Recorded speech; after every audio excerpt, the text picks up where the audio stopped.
So hello and welcome guys, आपको स्वागत है फिर से एक और नई वीडियो में। इस वीडियो में हम पढ़ने वाले हैं मैक्रो इकोनॉमिक्स का चैप्टर 6 बैंकिंग। तो चलिए शुरू करते हैं अपने चैप्टर को।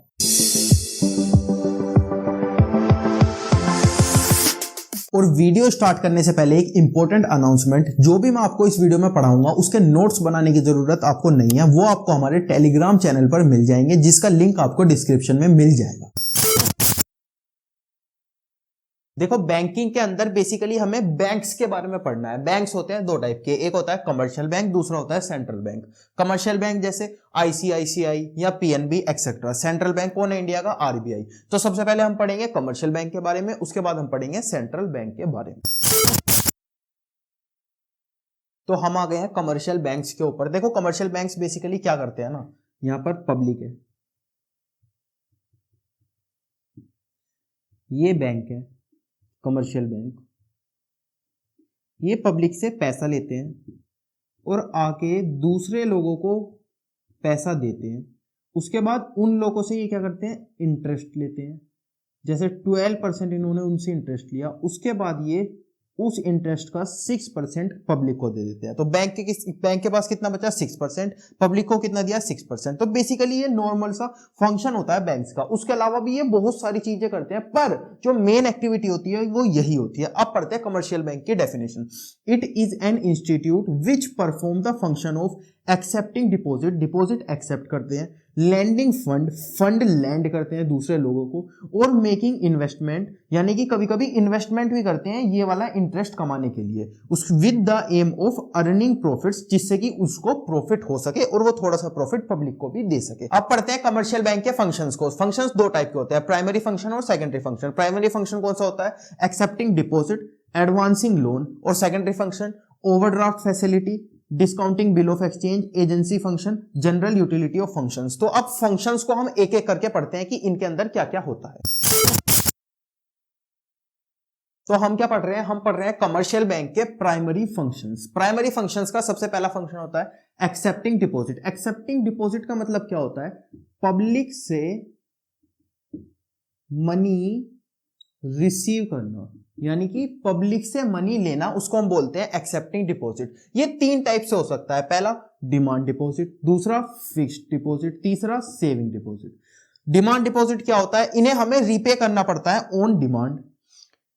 इन्फिनिटी नंबर ऑफ ट्रांजैक्शन, इसके अंदर हम इन्फिनिटी नंबर ऑफ ट्रांजैक्शन कर सकते हैं, कितनी भी ट्रांजैक्शन हम कर सकते हैं। इसमें हमें चेक की फैसिलिटी भी मिलती है। उसके बाद इसमें ये होता है केवल और केवल बिजनेस फर्म्स के लिए। अब आपने देखा होगा आपके यहाँ पर आपके घर पर या आपके पापा का बिजनेस होगा, तो बिजनेस में कौन सा अकाउंट वो खुलवाते हैं? वो खुलवाते हैं करंट अकाउंट। तो जो करंट अकाउंट होता है उसको ही हम क्या बोलते हैं? Demand deposit.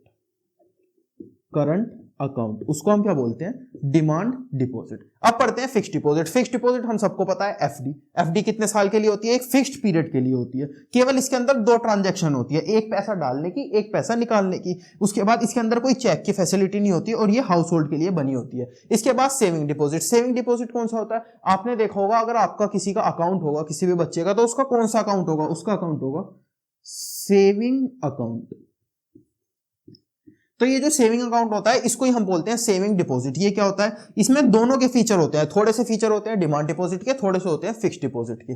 इसके बाद लिमिटेड नंबर ऑफ ट्रांजैक्शन, इसके अंदर इन्फिनिटी ट्रांजैक्शन भी नहीं होती और दो ट्रांजैक्शन भी नहीं होती, थोड़ी सी ज्यादा ट्रांजैक्शन होती है, और इन्फिनिटी से थोड़ी सी कम, यानी कि लिमिटेड नंबर ऑफ ट्रांजैक्शन होती है। इसके बाद इसके अंदर हमें चेक की फैसिलिटी भी मिलती है, और ये भी किसके लिए होता है? हाउस होल्ड के लिए होता है। तो अब हम आ जाते हैं कमर्शियल बैंक के प्राइमरी फंक्शन के सेकंड पर, जो कि है एडवांसिंग ऑफ लोन, मतलब कि लोन देना। ये तीन टाइप से बैंक करता है। कैसे? Cash credit. कैश क्रेडिट क्या होता है? देखो, आपको क्रेडिट कार्ड दे सकता है बैंक, या फिर आपकी ओवरड्राफ्ट फैसिलिटी बढ़ा सकता है। ओवरड्राफ्ट फैसिलिटी आप सबको पता है कि जैसे आपके पास 100 रुपए आपके अकाउंट में, बैंक बोलता है कि आप 200 रुपए निकाल सकते हो, 100 रुपए आप हमें बाद में दे देना, तो वो होती है ओवरड्राफ्ट फैसिलिटी। तो क्रेडिट कार्ड, ओवरड्राफ्ट फैसिलिटी, इसको क्या हम बोलते हैं? Cash credit. ये क्या होता है? On current asset. अब आप लोन लेने जाते हो तो आपको कुछ गिरवी रखना पड़ता है चीज, लेकिन यहां पर आपको कुछ भी गिरवी नहीं रखना पड़ता, आपके करंट एसेट को गिरवी रखा जाता है। इसके बाद इंटरेस्ट ऑन एक्चुअल विड्रॉ। आपकी लिमिट थी 1000 रुपीज, आपने निकाले कितने? 100 रुपीज। तो इंटरेस्ट कितने पे लगेगा, 100 रुपीज पे लगेगा। तो ये जो 1000 की लिमिट है ये एम ही रह जाएगी, और जो 100 रुपीज है उस पे इंटरेस्ट लग जाएगा। इसका मतलब इंटरेस्ट ऑन एक्चुअल विड्रॉवल, जितने आप निकालोगे उतने पे इंटरेस्ट लग जाएगा। इसके बाद डिमांड लोन। डिमांड लोन क्या होता है, ये प्रैक्टिकल चीज नहीं है, थ्योरेटिकल चीज है। डिमांड लोन होता है recall on demand by bank. Bank जब चाहे आपसे लोन देकर वापस मंगवा सकता है जब बैंक का मन करेगा। इसके बाद लास्ट आता है short term loan. Short term loan कौन सा होता है, जो हम बेसिकली लोन सुनते हैं, आपसदारी में सुनते हैं या आसपास लोगों से सुनते हैं, वो होता है अगेंस्ट कोलेटरल सिक्योरिटी, जिसमें कि आपको कुछ ना कुछ चीज गिरवी रखवानी पड़ती है। तो देखो, कमर्शियल बैंक का हमने प्राइमरी फंक्शन तो पढ़ लिया, अब हम पढ़ते हैं सेकेंडरी फंक्शन। सेकेंडरी फंक्शन के अंदर 4 होते हैं। Overdraft facility. ओवरड्राफ्ट फैसिलिटी क्या होती है, सपोज आपके बैंक के अंदर 1000 रुपीज है, आपको 2000 रुपीज की पेमेंट करनी है। तो अब 1000 रुपीज है, 2000 की आप कैसे कर सकते हो, तो बैंक क्या बोलता है कि 1000 रुपए आप हमसे उधार ले लो अभी के लिए, जब आपके अकाउंट में दोबारा पैसे आ जाएंगे ना, तो हम 1000 रुपए अपने आप काट लेंगे। उसको बोलते हैं ओवरड्राफ्ट फैसिलिटी।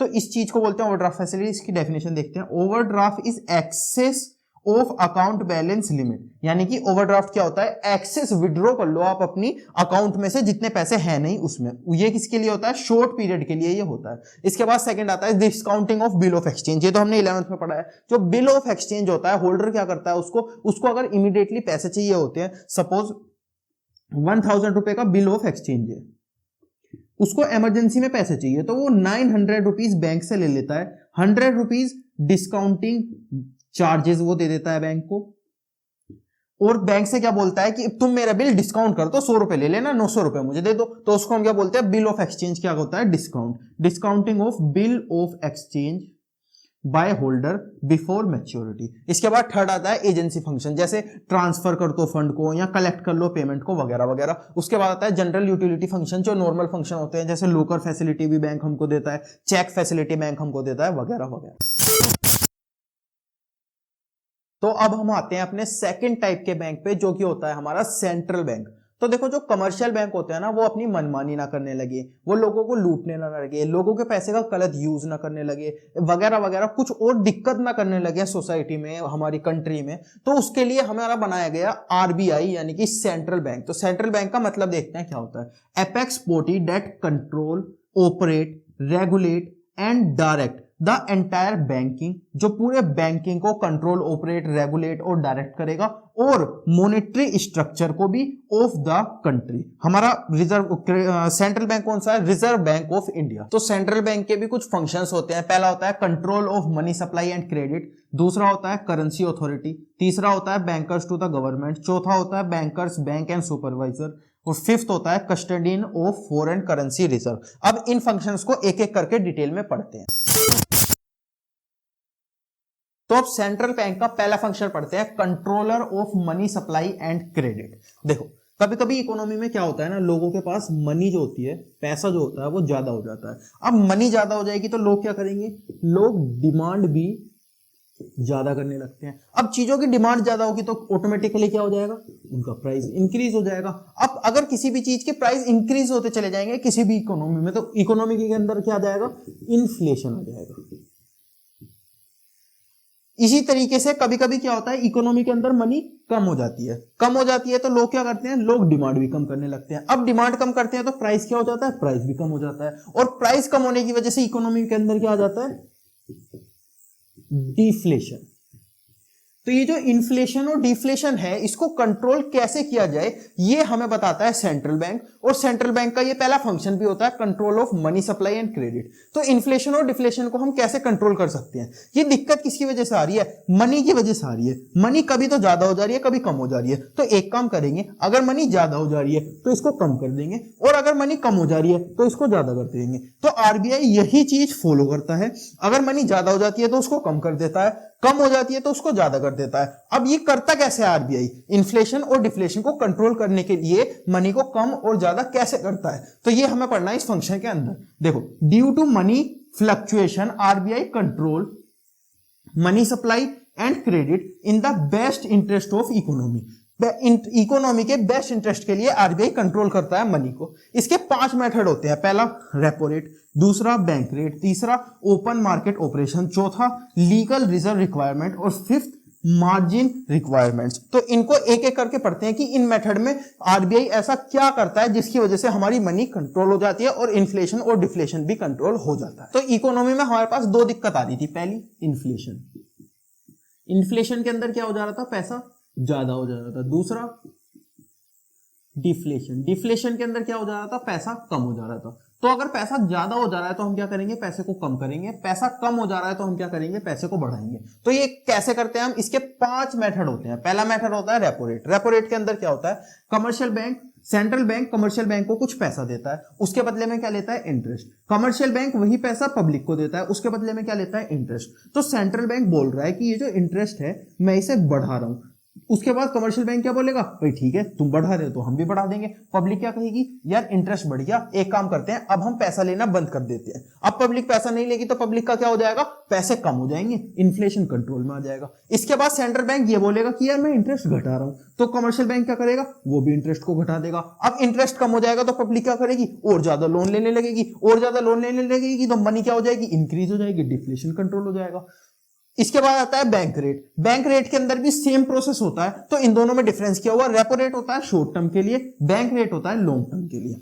इसके बाद तीसरा मेथड आता है open market operation. Open market operation क्या होता है, देखो सेंट्रल बैंक कमर्शियल बैंक को गवर्नमेंट सिक्योरिटी देता है और वही government security commercial bank public को देता है। तो अब सेंट्रल बैंक क्या बोल रहा है, जो ये गवर्नमेंट सिक्योरिटी है ना, इसका रेट एक काम करता हूं मैं बढ़ा देता हूं।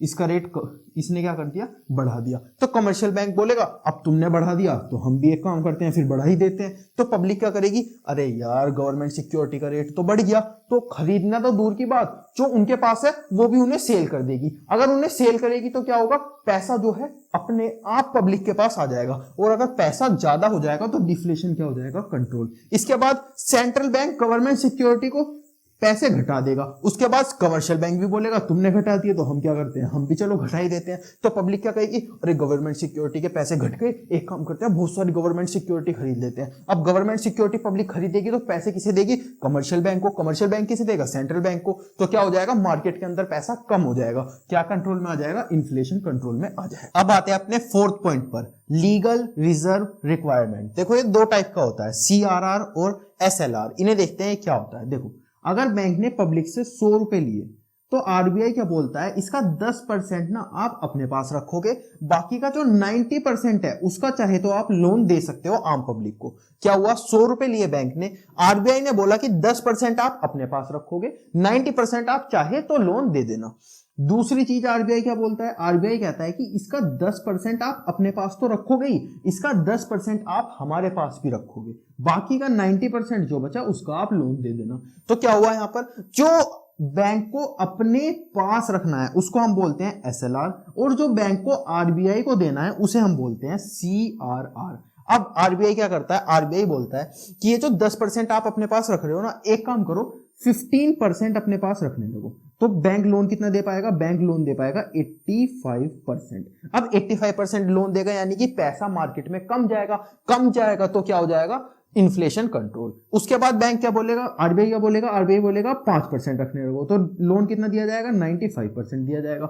95% यानी कि पैसा जाएगा मार्केट में ज्यादा, अब मार्केट में पैसा ज्यादा जा रहा है तो डिफ्लेशन हो जाएगा हमारा कंट्रोल। इसी तरह यहां पर है, अगर आरबीआई बोलेगा कि यहां पर भाई तुम 5% रखो, तो 5% 95% लोन दिया जाएगा, पैसा ज्यादा चला जाएगा, डिफ्लेशन कंट्रोल हो जाएगा। आरबीआई बोलेगा 15% रखो, 20% रखो, तो 20% से क्या होगा, पैसा कम जाएगा, इन्फ्लेशन कंट्रोल हो जाएगा।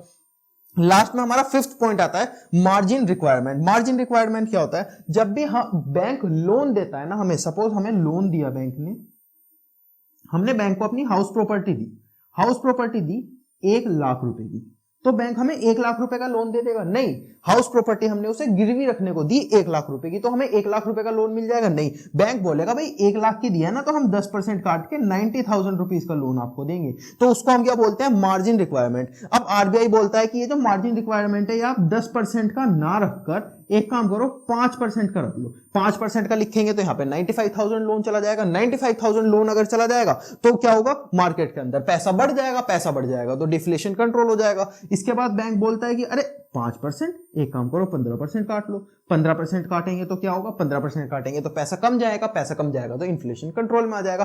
तो इस तरीके से जो आरबीआई है वो हमारा कंट्रोल कर सकता है किसे, क्रेडिट और कैश सप्लाई को मार्केट के अंदर। तो ये वाला पॉइंट सबसे इंपॉर्टेंट था फंक्शंस के अंदर। अब हम 4 और फंक्शंस पढ़ेंगे जो इतने इंपॉर्टेंट नहीं है लेकिन फिर भी हमें पढ़ने तो पड़ेंगे। अब आता है सेंट्रल बैंक का सेकंड फंक्शन जो कि है करेंसी ऑथोरिटी और बैंक ऑफ इशू। हम सबको पता है जो भी करेंसी होती है हमारी कंट्री के अंदर कौन इशू करता है, सेंट्रल बैंक जो कि आरबीआई है। तो देखते हैं, central bank has the sole authority, यानी कि एक ही बैंक ऐसा है जिसके पास ऑथोरिटी है to issue currency in India except 1 rupee note and coin. 1 rupee note और कॉइन को छोड़कर आरबीआई कोई भी करेंसी इशू कर सकता है इंडिया के अंदर। इसके कुछ एडवांटेजेस होते हैं, जैसे lead to uniformity in note circulation. देखो अगर 2-3 लोग या 2-3 बैंक सर्कुलेट कर पाएंगे करेंसी को तो वो क्या करेंगे, हर कोई बैंक अपनी तरीके से करेंसी को बना देगा, कोई नोट में बनाएगा, कोई सिक्कों में बनाएगा, कोई किसी चीज में, कोई किसी चीज में। लेकिन अगर एक आरबीआई बनाएगा तो वो क्या करेगा, नोट के अंदर यूनिफॉर्मिटी ला पाएगा, करेंसी के अंदर यूनिफॉर्मिटी ला पाएगा। इसके बाद सेकंड एडवांटेज क्या होता है, पब्लिक फेथ, पब्लिक का भरोसा भी उसको मिलेगा। आरबीआई इन्फ्लुएंस मनी सप्लाई, अब भाई ये करेंसी को इशू कर सकता है, इसीलिए ही तो ये मनी सप्लाई को भी फेथ ला सकता है, मनी सप्लाई को भी कंट्रोल कर सकता है। तो इसीलिए क्या हम बोलते हैं कि ये मनी सप्लाई को भी कंट्रोल कर सकता है आरबीआई। क्यों? क्योंकि ये करेंसी भी इशू करता है। अब आते हैं सेंट्रल बैंक के तीसरे फंक्शन पे जो कि है बैंकर टू गवर्नमेंट। देखो गवर्नमेंट के पास कितना सारा पैसा आता है, टैक्स से गवर्नमेंट कितना वसूल करती है, फाइन से गवर्नमेंट कितना वसूल करती है। तो जितना भी पैसा गवर्नमेंट के पास आता है गवर्नमेंट उसे कहां रखेगी, उसके लिए गवर्नमेंट को एक अकाउंट चाहिएगा ना। तो अकाउंट कहां खुलवाती है गवर्नमेंट, अकाउंट खुलवाती है आरबीआई के अंदर। किसी भी कमर्शियल बैंक के अंदर नहीं, सेंट्रल बैंक के अंदर गवर्नमेंट का अकाउंट होता है। तो सेंट्रल बैंक ये भी एक काम करता है, RBI act as a banker की अकाउंट भी खुलवाता है गवर्नमेंट का, agent and financial adviser to the government. अब ये तीनों चीज होती क्या है, एज अ बैंकर, बैंकर मतलब करंट अकाउंट खुलवाएगा गवर्नमेंट का, रिसिप्ट करेगा और पेमेंट करेगा और लोन और एडवांसेस को भी देखेगा एज अ बैंकर। अब एज अ एजेंट, एजेंट क्या करेगा, मेंटेन पब्लिक डेप्ट, जो भी पब्लिक डेप्ट मेंटेन करेगी गवर्नमेंट वो कहां से मेंटेन करेगी, एज अ एजेंट आरबीआई के अंदर। उसके बाद फाइनेंशियल एडवाइजर, यानी कि एडवाइज करेगा गवर्नमेंट को ऑन वेरियस फाइनेंशियल टॉपिक। अब आता है सेंट्रल बैंक का फोर्थ फंक्शन जो कि है बैंकर्स बैंक और सुपरवाइजर। अब देखो जो भी कमर्शियल बैंक है वो अपनी मनमानी ना करने लगे, वो उल्टा सीधा काम ना करने लगे, उसके लिए क्या बनाया है, सेंट्रल बैंक बनाया है। तो सेंट्रल बैंक उन सबको भी देखता है। क्या क्या करता है central bank, supervisor for all commercial bank, और कमर्शियल बैंक के लिए सुपरवाइजर है। Bear same relationship with commercial bank, commercial bank के साथ सेम रिलेशनशिप बनाता है। कौन सी रिलेशनशिप, जो कि कमर्शियल बैंक बनाते हैं पब्लिक के साथ। अब एज अ बैंकर क्या क्या करता है बैंक आरबीआई, और एज अ सुपरवाइजर क्या क्या करता है आरबीआई। तो as a banker custodian of cash reserve, cash reserve अभी हमने देखा कि सीआरआर कुछ रखवाना पड़ता है कमर्शियल बैंक को सेंट्रल बैंक के पास, तो वो भी रखता है। उसके बाद क्लियरिंग हाउस, चेक को क्लियर होने के लिए कहां जाना पड़ता है, क्लियरिंग हाउस, तो वो भी फैसिलिटी कौन प्रोवाइड करता है, आरबीआई। एज अ लेंडर, अगर कभी कभी आरबीआई क्या करता है, कमर्शियल बैंक को पैसे देता है तो उनको एज अ लेंडर भी बैंकर्स की तरह एक्ट करवाना पड़ता है। उसके बाद सुपरवाइजर क्या होता है, रेगुलेट करता है commercial bank. As a supervisor वो क्या करता है, रेगुलेट करता है कमर्शियल बैंक्स को, उनको बताता है कि आपके रूल रेगुलेशन क्या होने चाहिए, आपकी पॉलिसीज वगैरह क्या होनी चाहिए। अब लास्ट फंक्शन आता है सेंट्रल बैंक का जो कि है custodian of foreign exchange reserve. जो भी फॉरेन एक्सचेंज रिजर्व होता है या फॉरेन एक्सचेंज करेंसी होती है वो कौन रखता है, आरबीआई रखता है। Custodian of foreign currency and countries gold, जो कंट्री का गोल्ड होगा वो भी कौन रखेगा, जितनी करेंसी आरबीआई इशू करता है उतना गोल्ड वो अपने पास रखता है, तो कंट्री का गोल्ड भी कौन रखेगा, वही रखेगा। कंट्रोल फॉरेन एक्सचेंज ट्रांजैक्शन, जितनी भी फॉरेन एक्सचेंज ट्रांजैक्शन होती है उन्हें कौन कंट्रोल करता है, आरबीआई यानी कि सेंट्रल बैंक। तो अब पढ़ते हैं इस चैप्टर का लास्ट टॉपिक जो कि है मनी क्रिएशन और क्रेडिट क्रिएशन। देखो मैंने अभी आपको बताया कि पब्लिक ने कमर्शियल बैंक को पैसा दिया, पर इस पैसे से कमर्शियल बैंक कैसे और पैसा बनाता है वो हमें इस टॉपिक के अंदर पढ़ना है। Create money with initial deposit, इसके अंदर हमें कुछ अजम्पशंस लेनी पड़ती है। देखो पहली अजम्पशन क्या होती है, अगर मैं आपसे कभी भी बोलूं कि पब्लिक ने किसी बैंक को पैसा दिया तो आप मुझसे ये नहीं पूछोगे किस बैंक को पैसा दिया, आईसीआईसीआई को दिया या फिर पीएनबी को दिया वगैरह वगैरह। आप बस ये मान लोगे जितने भी कमर्शियल बैंक है, पब्लिक जिसे भी पैसा दे रही है, वो सारे कमर्शियल बैंक एक ही है। तो पहली अजम्पशन क्या है, all commercial bank as one unit, यानी कि ये मान लेंगे हम कि इकोनॉमी में कोई कमर्शियल बैंक है ही नहीं, केवल एक कमर्शियल बैंक है जिसको पब्लिक पैसा देती है। दूसरी assumption, all payment and receipt of money are done through commercial banks. हमारे इंडिया के अंदर इकोनॉमी में सारी की सारी रिसिप्ट ऑफ पेमेंट कौन से बैंक के थ्रू होती है, कमर्शियल बैंक्स के थ्रू होती है। ये हमें अज्यूम करना है कि केवल और केवल कमर्शियल बैंक्स के थ्रू ही होती है। इंडिया के अंदर तो होता भी ऐसा ही है, तो यही चीज हमें अज्यूम करनी है। अब देखते हैं कि बैंक मनी क्रिएशन करता कैसे है। देखो, बैंक को ना कुछ पैसा जो भी पब्लिक डिपॉजिट करती है, वो थोड़ा सा पैसा अपने पास रखना पड़ता है, जो कि अभी हमने पढ़ा भी सीआरआर में। अब हम पढ़ेंगे एलआरआर, लिक्विडिटी रिजर्व रेशो, जो कि होता है 20%। हम ये अज्यूम कर लेते हैं, ठीक है। अब सबसे पहले इनिशियल डिपॉजिट आया 1000 रुपए बैंक के पास, ठीक है। बैंक ने 800 रुपए का लोन दे दिया, 20% यानी कि 200 रुपए रिजर्व एज अ रिजर्व रख लिया। अब जो बैंक ने मार्केट में लोन दिया है, उससे कोई इंसान कुछ चीज खरीदेगा या उसे कहीं खर्च करेगा, और जिसको के पास वो पैसा जाएगा वो कहां जाएगा, वो खुद दोबारा से बैंक में आ जाएगा। तो वो 800 रुपए कहां पे आ गए, जो लोन दिए थे वो दोबारा से बैंक में आ गए। इसको बोलेंगे हम राउंड वन। उसके बाद फिर बैंक 20% रख लेगा और 80% का लोन दे देगा। वो 80% कहां जाएगा, बैंक में आ जाएगा। फिर 20% रख लेगा और 80% का लोन दे देगा। ये साइकिल चलती चली जाएगी राउंड में राउंड में राउंड में। कब तक चलती चली जाएगी, जब तक इनिशियल डिपॉजिट रिजर्व के इक्वल नहीं आ जाता। जब तक इनिशियल डिपॉजिट रिजर्व के इक्वल आ जाएगा तो ये वाली जो राम कथा है ये हो जाएगी खत्म, ठीक है।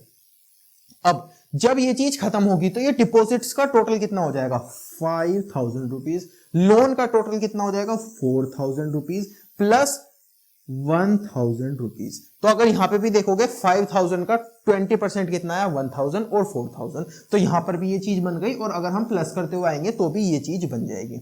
अब इससे बैंक ने मनी क्रिएशन कैसे की, देखो मनी क्रिएशन कैसे की बैंक ने। जब ये 4000 का लोन दिया तो उस पर इंटरेस्ट तो मिला ही होगा ना बैंक को। इसमें हम समझते हैं मनी क्रिएशन कैसे की। It refers to the amount of money that bank create. देखो, मनी क्रिएशन का फॉर्मूला होता है 1/LRR, यानी कि 1/0.20, यानी कि 20% था। आप इसे ऐसे भी लिख सकते हो 1/20 × 100, क्योंकि 20% था। तो यहां पर कितना आ गया, 5 टाइम्स।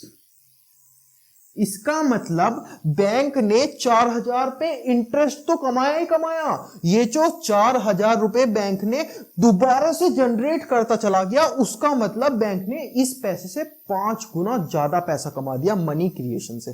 फिर से समझते हैं, बैंक ने डिपॉजिट लिया, 20% रखा, 80% का लोन दे दिया, ऐसे करते हुए बैंक आ गया। अब जब ये जो डिपॉजिट है ये रिजर्व के इक्वल हो गया, तो हमने कहा कि भाई ये चीज ऐड कर दो, अब इसका टोटल करो 5000, इसका टोटल करो 4000। बैंक ने 4000 का लोन दे दिया। आप देखोगे बैंक के पास तो 1000 रुपए आए हैं, 1000 रुपए आए हैं, 4000 का लोन दे दिया। इसका मतलब 4000 पे इंटरेस्ट तो कमाया ही। जो 4000 इन्होंने दोबारा क्रिएट करते चले गए, दोबारा क्रिएट करते चले गए, उसके ऊपर भी पैसा कमा लिया। अब कितना पैसा बैंक ने कमाया, तो देखो हम निकालेंगे मनी मल्टीप्लायर के फॉर्मूले से। मनी मल्टीप्लायर का फॉर्मूला क्या होता है, 1/LRR, यानी कि liquidity reserve ratio. Liquidity reserve ratio कितना था, 20%। 1/20 × 100 इक्वल टू 5 टाइम्स, यानी कि 1000 का 5000 बैंक ने बना दिया, 5 टाइम्स बैंक ने कर दिया।